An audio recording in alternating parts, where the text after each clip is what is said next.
Assalamu alaikum, I'm Aisha and you're watching Samaa News. Here are today's headlines. President Donald Trump has warned Iran to negotiate a new nuclear deal or face a far stronger military response. In a social media post, Trump said time was running out and claimed another US Armada was moving toward Iran. On the other hand, Tehran has made it clear that it is not currently seeking talks with Washington. US President Donald Trump has said the US and South Korea will work out a solution when asked about his surprise announcement that he would increase tariffs on imports from the Asian ally to 25%. Trump's chief trade negotiator, Jamieson Greer, said the US had reduced its tariff rate on South Korean goods to 15% from 25% in exchange for Seoul's pledge to invest $350 billion in the United States, allow more US cars into South Korea, and eliminate some non-tariff barriers. French President Emmanuel Macron has said that Europe must strengthen its defence posture in the Arctic. He made the remarks after holding talks with Danish Prime Minister Mette Frederiksen and Greenlandic Prime Minister Jens Frederik Nielsen in Paris. Citing Russia's military stance and China's growing presence, Macron called Greenland a strategic wake-up call for Europe, while all three leaders stressed unity, security, and support for Ukraine. Palestinian families in East Jerusalem's Silwan district say they have been ordered to leave their homes under Israeli court rulings favouring a settler group. Residents say dozens of families face eviction by mid-March, the end of the holy month of Ramadan. Keir Starmer has begun the first visit to China by a British Prime Minister since 2018, seeking to strengthen political and business ties with Beijing as relations between Western countries and the US become more volatile. Starmer said Britain must remain vigilant about potential security threats, but could not afford to ignore the opportunities presented by the world's second-largest economy. Travelling with a delegation of more than 50 business leaders, Starmer will meet with President Xi Jinping and Premier Li Qiang before travelling to Shanghai for talks with local executives.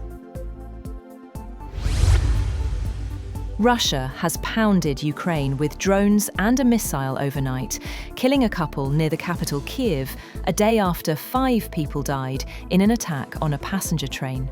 Local media reported that the woman had a 4-year-old daughter who survived the strike. Officials said 4 people, including 2 children, sought medical attention after the attack. The latest attack came as Ukraine was still reeling from Tuesday's drone strike on a passenger train in the northeast that killed 5 people.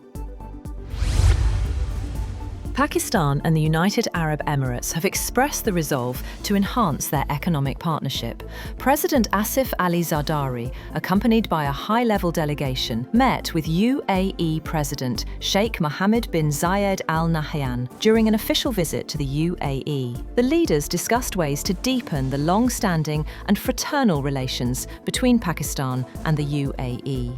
They reviewed the full spectrum of bilateral cooperation and explored new opportunities in trade, investment, energy, infrastructure, technology, and people-to-people exchanges.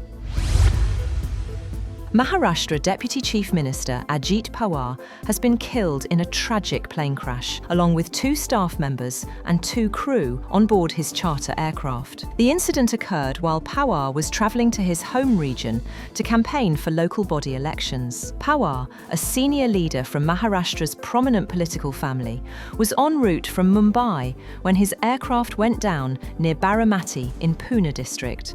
The Directorate General of Civil Aviation confirmed that no one on board survived.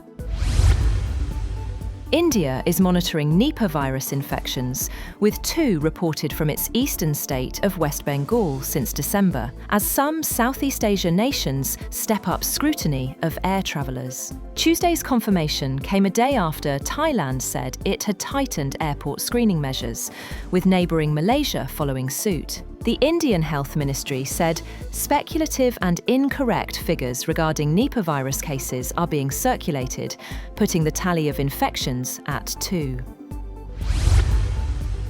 Gold prices have risen above $5,300 per ounce for the first time, as weakening confidence in the US dollar and concerns around the independence of the US Federal Reserve boosted demand for the safe haven metal. Spot gold jumped 1.3% to $5,255.95 an ounce, after scaling a record $5,311.31. Prices gained more than 3% in the previous session.